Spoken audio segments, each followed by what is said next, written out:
lie to me. Don't be shy. I just wanna talk to you.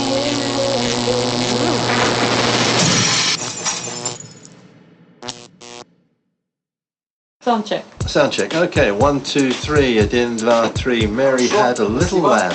His fleece was white as snow. Готовы? First name, My name is John. surname, Is King. education. I went to a very bad school in a very poor part of London. But I eventually ended up at Leicester University, where I took an honours degree in English, politics and history. Okay, folks, I'm back. What do you think of the new coat? I understand we're going to talk about culture and history of Britain. I'm not sure that anyone in Britain ever wore such a coat, but it looks great to me. What do you think? I just wanna talk to you.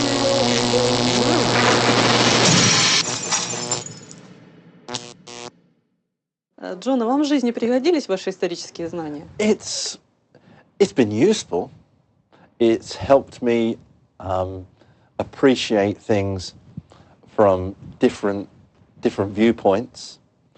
On my travels around the world, it's been great to see places and just touch things that have been there for thousands of years that I'd read about in my studies. So many countries in the East, the West, various places have rewritten, decided their history, and a little like an American movie, the facts sometimes haven't interfered with a good movie or what politicians wanted to tell people. Whereas in our own history, there's never been any need to change the facts, and everything is so open. You can't cheat the fact. А какой у вас самый любимый период в английской истории? I don't think it would be this period. Thankfully, the studio assures me there are no insects in this wig. But in the time where people really wore hairpieces like this, they were full of insects. That doesn't actually appeal to me very much, walking around with 300 lice living on top of my head. But there are other interesting times. I think I would like to maybe have been born in the 1930s or the 1940s. It would have been interesting to see, I'm sure it was a terrible time, but to see some of the things that I heard of from my grandparents of the Second World War. And I think to be a teenager in the 1950s would have been great. I loved the music, I loved the clothes, I loved the cars. I could have been a teenager in the 1950s and really enjoyed myself. А кто является вашими любимцами в английской истории? They are both British, and they are both women, strangely. When I was studying for my degree, and I decided to research and write a document on Mary, Queen of Scots. Мария Стюарт, королева с 3 коронами, правительница Шотландии, Франции, претендентка на английский престол. В результате интриг королевы Англии Елизаветы была заточена в крепости и через 7 лет заключения публично обезглавлена. Обожала бильярд. По легенде, обезглавленную королеву завернули в сукно с ее бильярдного стола. If you go back through history, England and Scotland were two different countries. They fought all the time. We had then Henry VIII, who took England away from the Catholic Church. Now our Queen is the head of our church. We don't associate with Rome anymore. And the two kingdoms had their own kings and queens. Lots of good films. Braveheart, Mel Gibson. Good film. Total rubbish. Historical facts. The Americans never let historical facts get in the way of a good movie. But no, that's okay. We'll forgive them. It was very entertaining. But, oh, we love the American movies. We love the American movies. In more recent times, my heroine or my favourite person would be Margaret Thatcher. Not that I agree with everything that she said or did. I like someone who, if they say something, they mean it and they will do it, regardless of the consequences. Маргарет Тэтчер – первая в истории Британии женщина-премьер-министр. За 11 лет правления она стала истинным лидером нации. За жесткость, мужскую логику и умение стратегически мыслить ее называли самым сильным мужчиной в НАТО, лучшим и единственным мужчиной в британском кабинете и железной леди. We had a war with Argentina, which is crazy. It's a crazy idea of a war. England, tiny little England, we were a world power some time ago. We still think we are, of course. And Argentina, a long way away. And just off of the coast of Argentina are some tiny little islands. But they belong to Britain. They have the Union Jack, our flag, on their flag. And the Queen is on their money. And Argentina have claimed these islands for years and decided to invade. And Margaret Thatcher said, you'll not do that. We will send the Navy and the soldiers down and we will take them. And she did. It was problems. There was a lot of people who said, oh no, we will talk about it. Politicians love to talk. They're talkers, not doers. Margaret Thatcher was a doer. And whether you like it or not, she got the job done.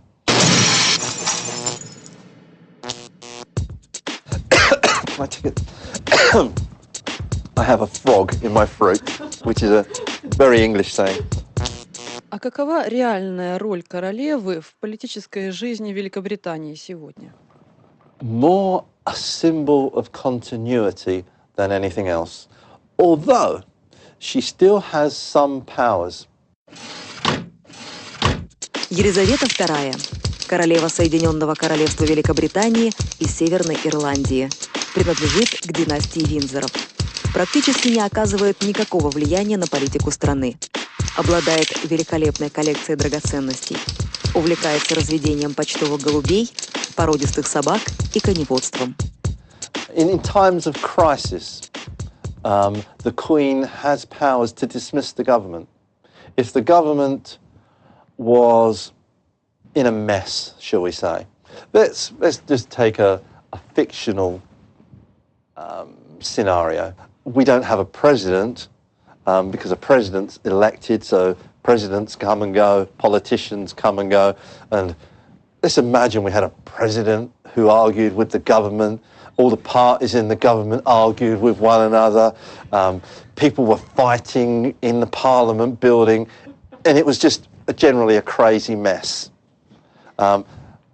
It just couldn't happen. It just couldn't. But for argument's sake, if it did, the Queen could say, all of you are dismissed. The Queen is there forever. I think what makes the British different from anybody else in the world is we have consistency. We have a comfort zone. If you can imagine, it's been nearly 1,000 years since Britain was invaded by anybody. And some of my students ask me, how can a country that is so small have ruled more than half of the world? When you look at Britain compared to the size of Russia or America, Britain is tiny. I think the way to explain it would be, it's the consistency that we have. Our governments don't have revolutions. Our governments are responsible. They're answerable to the people. If we have an election in England, which we do regularly, if the election is held on a Thursday, as they always are, by 1 or 2 o'clock the next morning, we will know who's won the election. If I want to go and see the votes being counted, I can see this. Tomorrow afternoon, the day after the election, if the Prime Minister has lost, goodbye.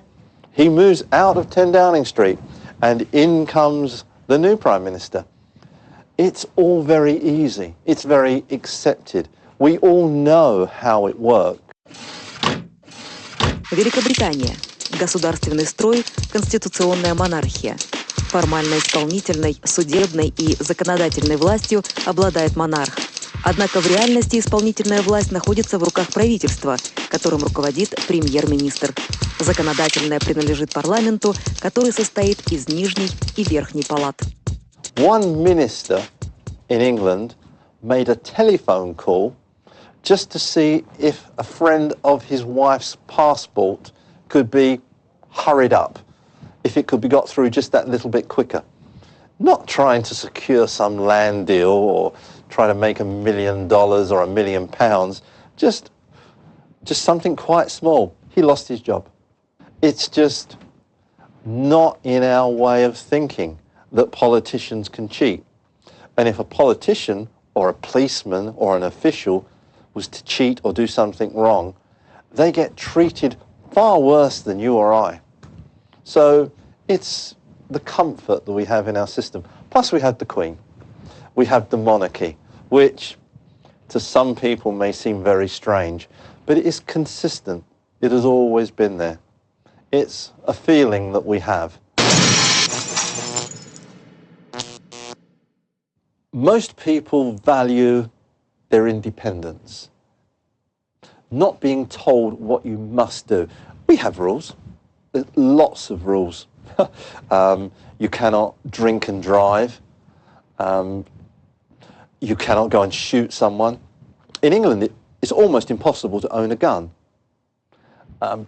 There are lots of rules, but we have independence in thinking, independence in travel. We pay very high taxes. We expect things for that. Our children, in England, children are very important. We cannot imagine a situation where you cannot give your children a good education and care for your children. If I am ill, if you are ill in England, you'll go to the hospital, you'll be treated for free. No matter who you are, whether you're rich, whether you're poor, if you're on holiday from another country, you will be taken to the hospital and the care is excellent. It's a choice that you have to make.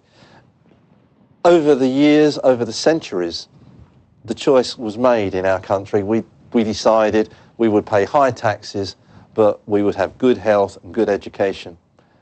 It's a choice other countries still have to make.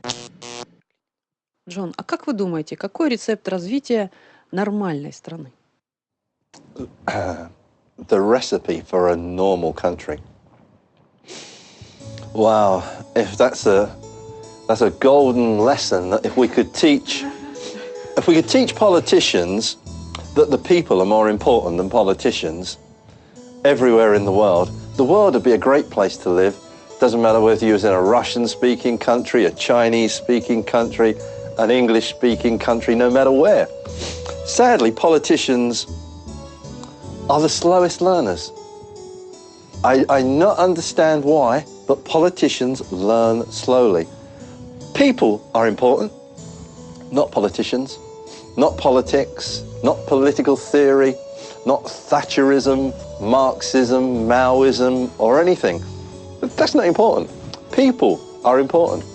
And if politicians would learn to represent people, to do what the people want, rather than to represent themselves, the world will be a great place to live.